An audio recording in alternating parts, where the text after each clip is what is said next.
Hello, welcome to Scapegoat Susie. I'm Susie, and I was raised by a narcissistic parent. My channel is mainly going to be talking about narcissism, abuse, health, and spirituality. I'm not a doctor, psychologist, or health professional. All my thoughts and advice are my own, from my own experiences, and do not constitute professional advice. I want to thank you for taking the time to watch my channel. I wish I could be here in person, face to face, but alas, I am still in contact with the narcissist in my family, and this way is best. I still believe and hope that I can help by sharing my experiences with you.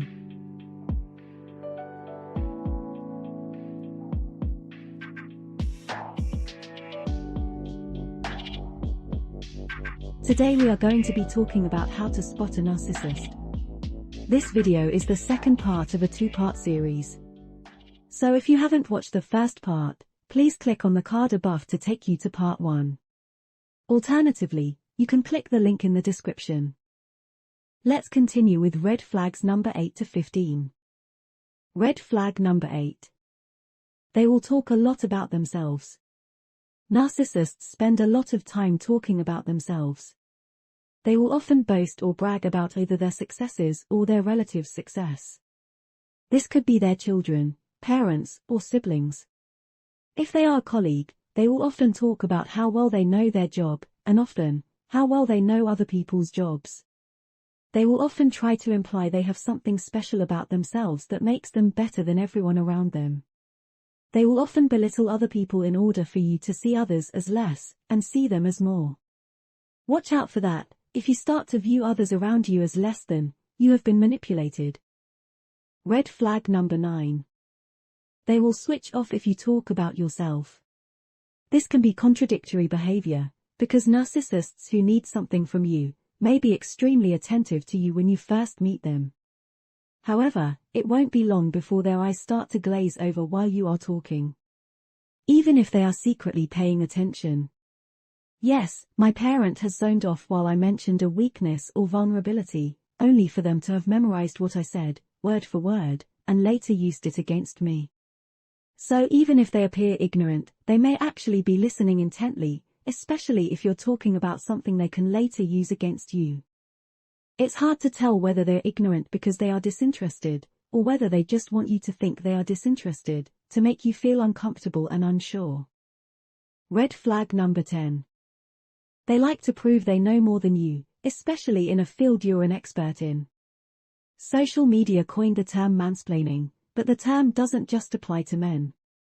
Narcissists will pick on anyone who they feel is weaker than them for any reason. This makes them sexist, racist, homophobic, and ableist, depending on what group they belong to. So yes, very often women will find that men are perpetrators of this behavior, but in reality, any narcissist will do this regardless of gender. Because they put so much time and effort into controlling people, they are often less able in their fields than others. They tend to have a lot of general knowledge about many subjects and will memorize jargon words and buzzwords to seem knowledgeable, but if you delve a little deeper, you will realize the person doesn't know a lot at all. If a person tries to prove they know more than you, in a field you are an expert in, this is a red flag, make a note of it. Red flag number 11. They interrupt what you're saying just as you're about to make your point. Narcissists have a knack of making jokes, or off-the-cuff remarks to distract both you and your listeners when you are telling a funny story, or explaining something, or pitching something. Often you are unable to finish what you are saying because this person has distracted you and has gained the attention of the people listening. Now they can take the attention for themselves and even move to humiliate you further. This is an instant red flag. Red flag number 12. They will drop unneeded details into a conversation. This is a difficult one to spot, but if you can spot it, it can instantly reveal a narcissist's motivation. It's often difficult to spot, because it takes some contemplation to realize not only the unneeded details, but the motivations behind them. But I believe you can get good at this with practice. What are unneeded details? These are just things that didn't need to be said, but were mentioned anyway. Often, they will be noticeable, jarring, or confusing, but sometimes they will just be extra information that can quickly be ignored. If you pay attention to these details, you can often find hidden manipulations or motivations, so watch out for these. I will go into more detail about this in another video. Red flag number 13. They often have a loud foghorn-type voice, and are usually the loudest voice in the room.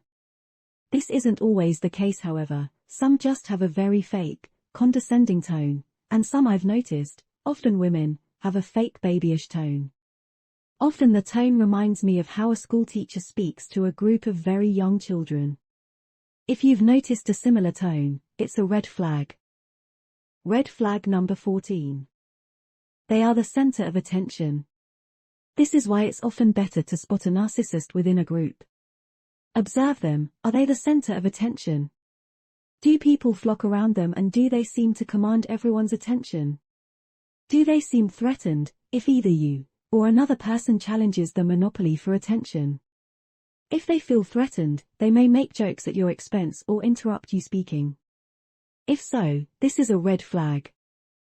Red flag number 15. One-upmanship. You notice that whenever you or someone else says something or tells a story, the person has to tell a similar story but more impressive, in an attempt to one-up you. Now this happens a lot in normal conversation. People share good or bad things that have happened to them, in a type of exchange, often to express empathy. It can be quite difficult to spot the difference between one-upmanship and a share of empathy, but usually the difference is how often it happens. Narcissists absolutely have to be top dog, so often their exchanges are exaggerated and happen multiple times within the same conversation or during the day. There is almost a slight desperation to it, that you might notice, if you step back a little and observe. The red flags do not stop there. There are many of them, and you can collect them, just by observing narcissists and noting the behaviors they commonly do. I don't tend to use body language because it's different for everyone, and I don't believe it can really give you information on whether someone has narcissistic personality disorder or not. I also don't use narcissistic traits because these tend to be quite broad and not really helpful in a social setting.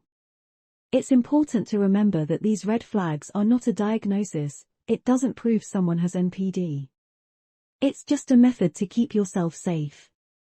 So what do we do with this information once we feel a person we've met might be a narcissist? That topic is for another video. Thanks for watching. I hope you've enjoyed this video. Please like, subscribe and hit that bell. And if you think this video will be beneficial to others, please share. See you again soon.